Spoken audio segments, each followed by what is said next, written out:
Napakabastos nyo naman. Nagpapatuyo kami ng palay, dito pa kayo nagparada. Ayun o.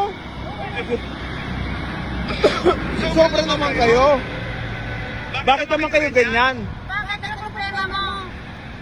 Nagpapatuyo kami ng palay, ayun, nandito pa kayo nagpark. Bakit iwasan ka para i-highway ito?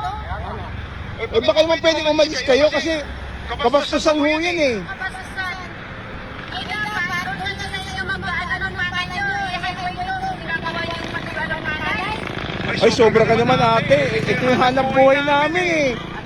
Ito sana naman mo. O tama, ito kalsada ito, di ba yan o? Oh. Wala ba kayong mga mata? Sa kanya lang ang kalsada yan. Eh, ay wala na kayong pakialam doon, naghahanap buhay kami. Kita nyo oh. Oh. Konting respeto lang ako sa magsasaka.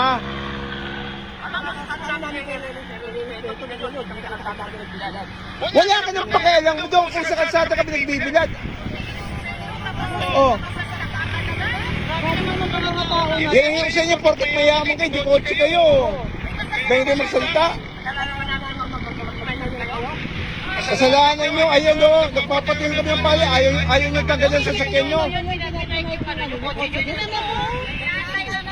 Eh, dapat doon kayo sa ano na walang nakaano na palay.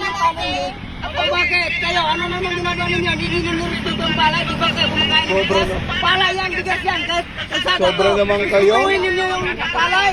Pagkain yan. O, kita mo, grabe ka pa mga lipusta.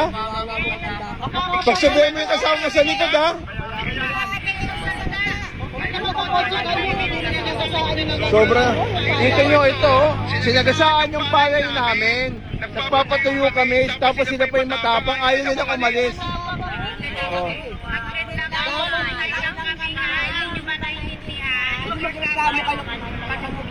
Eh kapastusan Eh kapastusan mo yung ginagawa. Eh kapastusan yung ginagawa nyo eh. Dapat doon kayo sa unahan, hindi nyo pinagkakalaan ng palay. Tama doon kayo sa unahan. Sobra mo, oh, kita nyo oh, yung ginagawa nila dito sa amin oh. Okay ka na dito, kung ano yung pinatapakan ninyo. Pagkain yun. Ay, siyempre. Eh bigyan sila namin ito, magre-reklamo. Magre-reklamo kami. Hindi kayo ginagawa nyo, sobra naman eh, wala naman sa ayos yan eh. Hindi kayo marunong maawa sa amin, ito ng pinagkakitaan na namin, ito pinaghanap buhay namin ho. Baka pwedeng umalis na ho kayo.